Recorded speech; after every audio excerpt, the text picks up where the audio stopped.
Today is Friday. I am recovering from an ablation procedure I had done on Monday for my atrial fibrillation. And my wife kind of suggested that it might be good for me to, blog about it or video blog about it. Because I do think there's a bunch of stuff that is probably useful to other people that I would have liked to know. And I can certainly do in some kind of comments like an Ask Me Anything. I am perfectly happy to talk about it. I think from my kind of read of things, there are other people in the community who have this issue and maybe have questions about how it goes, how it might be treated. And I've gained some experience over the last couple of years. So let me first back up. I'll talk a little bit about my health history, my exercise stuff, getting diagnosed with atrial fibrillation, what that is. Talk a little bit about how I went a couple of years without an ablation, trying to use meds and how that went. Talk a little bit about then the decision to get the ablation, what the ablation was like. And I can tell you a little bit about the recovery, although obviously only a few days into the recovery. I'm here. I actually just did my first post-ablation ride indoors, which went well. So, I'm very hopeful that the overall procedure went well. Okay, so let me tell you a little bit about who I am or my health history for what's relevant. I've, knock on wood, generally been pretty active and healthy. I have back issues, I've had disc issues, but those don't really affect my heart. Other than that, I've, had, crashes over the years. I've broken my collarbone and my wrist, and obviously, gotten in scrapes here or there on trial bike or on the road. But fortunately been largely healthy. So in terms of the amount of exercise, which I think is a critical component. So atrial fibrillation is something that when you read about it, it sounds like it happens in two classes of people. One, fairly old people, which, by most tokens, I don't think I count in that class. But increasingly, when you look online and you look at online resources, there's another category of people, which are endurance athletes, people who spend a lot of time exercising. So you might wonder, how much do I exercise? Well, by a lot of people's standards, I exercise a lot. So I'm in my late 40s, and since my kind of mid to late 30s, I've spent a lot of time primarily cycling. That means for me somewhere between 500 and 700 hours a year, which, is almost 2 hours a day spent on my bike. You might wonder how good am I? I'd say that I'm a enthusiastic amateur, good enough that for some of the disciplines like road, I might be the best roadie that some people know, but I know myself that I know tons of people who, could embarrass me. So it's one of those, weird cases where for people who don't cycle, I seem like I'm very accomplished. For people who are very into cycling, I'm a mediocre cat 3. I spend a lot of time on a lot of different disciplines. I've done time trials. I do a lot of trials now. My buddy Super Rider helps teach me about trials. I've ridden everything from my fat bike mountain biking to, time trial bikes and road bikes. So let me talk about, that many, 10 years, probably 100,000 miles on the road, I did 5,000 to 7,000 hours of riding over that time. It's a lot of time exercising, which, is well past what I guess people standardly think of as being, good for your health. At some point you pass over that point where your exercise is no longer really good. And that seems to be the case for people who sometimes get this atrial fibrillation. So my initial symptoms probably happened maybe about 3 years ago, a little bit more or less, I'm not 100% sure, which is that sometimes in the evening, going to sleep, I would feel like my heartbeat was kind of irregular, felt a little bit weird. It's hard to quantify exactly what that meant. I'd ask my wife, can you hear something? And she was reassuring that, okay, people periodically sometimes have a slightly irregular heartbeat. It wasn't something that happened a lot. So I kind of didn't do anything about it. And then a little bit over 2 years ago in the summer, I had, I guess what I would say was the first sort of episode that made me, wonder what was going on, which was during a ride with some friends up a climb. I reached the top of a climb and was exhausted and winded and literally got off of my bike and lied on the side of the road, which I have in the history of cycling never had to do. And at the time I thought, oh, well, maybe I'm just dehydrated. And, I went for like maybe that month of August after that episode, just feeling awful on the bike. Like I really felt like I couldn't ride well with my friends. I wasn't riding hard enough. I couldn't have that enjoyable rides myself. Like it was hard going up hills. I didn't notice an irregular heartbeat while I was exercising or later. But that was enough to make me go and see a cardiologist. I actually saw my friend and neighbor, Dr. Silverman, who's really somebody I appreciate helping me out here, and he put me on a monitor. So this is a device that you wear that talks to like a phone that you carry. You wear it through all your activities, and in theory, you wear it for a whole month. I wore it for about 3 weeks before anything happened. And at about 3 weeks in, I had an episode, so atrial fibrillation, which is basically my heart beating very irregularly. For me, my symptom is not what they call tachycardia. I don't get a super high, fast heart rate. My heart rate will be maybe in the 80s, but very irregular, and the beats are very hard. Like they are irregular, but really like strong beats, which feels quite odd. And that episode actually lasted for, I think it was like 6 to 8 hours, which is pretty uncomfortable to be sitting there for that long. So you get immediately called, and and your cardiologist is able to diagnose that this device has said that you have atrial fibrillation. Let's go talk about what that means. And I should say up front, like by all means, don't rely on listening to me for medical advice. I'm not a doctor. If you're worried about your heart, if you're worried about your symptoms, please see your own cardiologist. They'll be able to give you much better advice. This is mainly just me giving advice about what it's like to go through it. This is not intended to be medical advice for any person in terms of what path they should follow.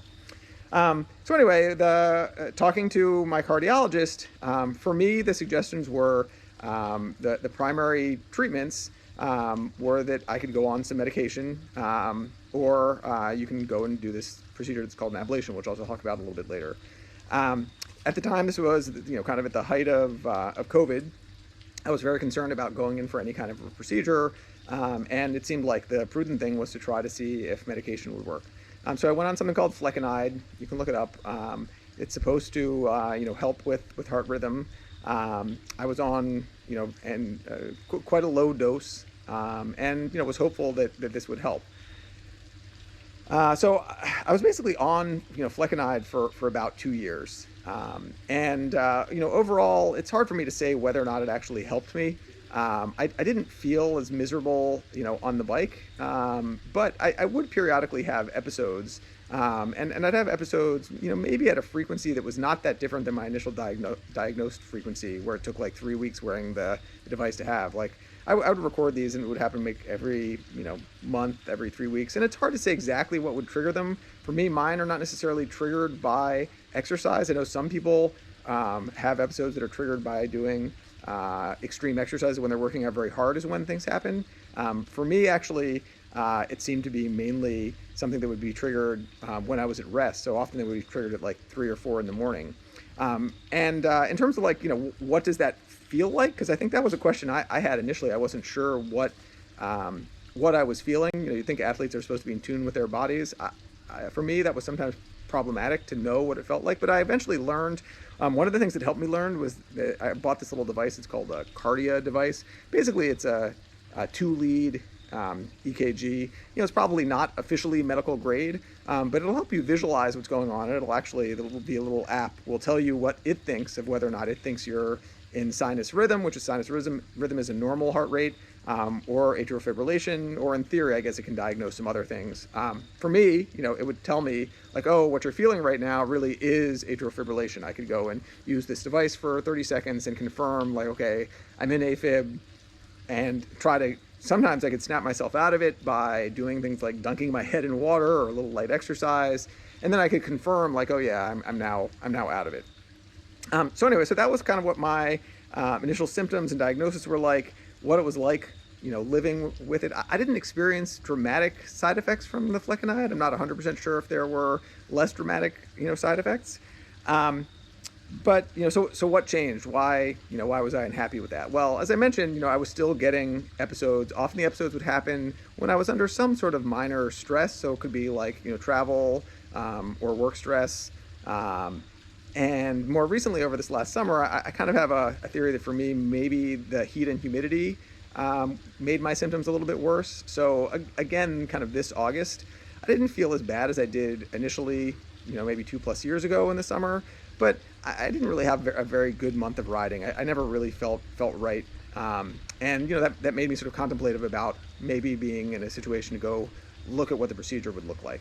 So I'd heard the term ablation, and I have to admit that my naive assumption about it was that this was the kind of thing that you needed to be having atrial fibrillation, and then they would try to go identify, what part of your heart was sending the wrong signals. And so I sort of had this assumption that it was going to be really hard for me because my episodes happen so infrequently. How would you figure this out?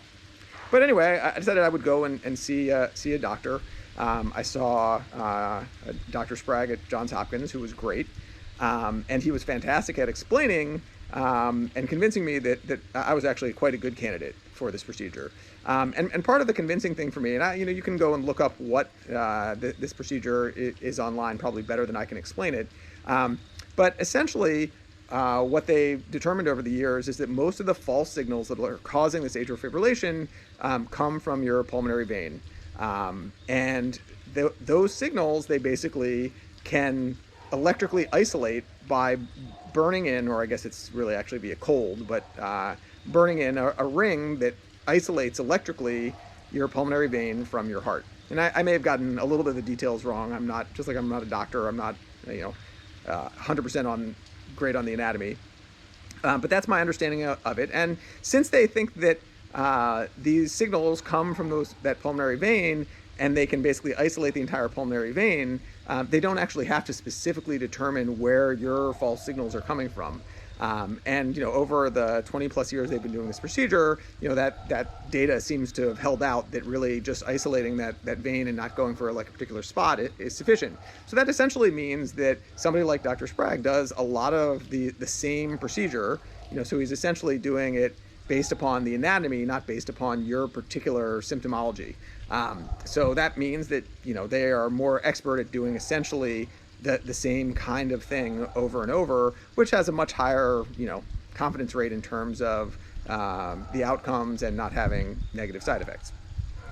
So that was what kind of led me to that decision, kind of, realizing that my medical treatment hadn't been working that well, and then understanding about a little bit more of what the procedure was going to look like and how the procedure actually applied well to me. So then let me just tell you about what it's like to actually, get it done, because I think that's interesting for people. I'm not going to tell you what the surgeons did. I can tell you what it was like from my side of things. So from my side of things, I went in on Monday morning. I got a CT scan. So a CT scan, they're imaging me to try to understand what my heart looks like. And then essentially, they put an IV in, and take you to the operating room. It's a good idea to be shaved because you're going to have a lot of stickers all over you, and they're going to want to put things in places that you normally have hair, and so not having hair there makes life a little easier. And they basically knock you out, put you under full anesthesia. So that's definitely going to contribute to a little bit of the risk. So for people who are less healthy, anesthesia is pretty risky. Fortunately, I'm in pretty good health. I don't have a lot of other health issues, so the anesthesia is less risky for somebody in that situation. And then they basically put catheters, I gather from where the holes are, I didn't see them doing this because they'd already knocked me out, into your groin. They put one that's going to be doing the procedure, and I believe the other one's largely for observation. And they go up and do the procedure, and you wake up a few hours later, and and like waking up from any anesthesia, you're kind of beat up and groggy. But aside from the 4 holes that I had in me, I had holes in both arms for the IVs and holes in both groins for where they had the 2 catheters. You're in pretty good shape. They actually, I got to go home, that evening after a few hours of observation. So their biggest concerns at that point, after you've made it out of the operating room, is that you're going to bleed out through, or bleed through the incision points in your groin. For anybody who's had done wound treatment, if you've got wounds on joints that move, your elbows or knees, or similarly your groin, that doesn't heal as well. And part of the as a precaution for these procedures, they put you on blood thinners. So I've been on blood thinners for a few weeks now. We'll be on blood thinners for up to a couple months post-op here. And when they poke holes in you and put you on blood thinners, naturally those holes don't heal up quite as fast. Fortunately, from crashing all the time on my bike and on trials or whatever, I'm pretty good at wound management. So I was able to do a pretty good job of making sure that they're in good shape. For the first couple of days afterwards, I probably felt like I could have exercised if I wanted to, but my groin wounds were probably not in great shape for me to be moving around a lot. So I tried to avoid that. Today was feeling pretty good. The doctor had said, I negotiated with him that I wanted to exercise on earlier, and he said Friday was kind of the earliest. And I did a ride today, indoors, hour, pretty easy. Everything felt fine.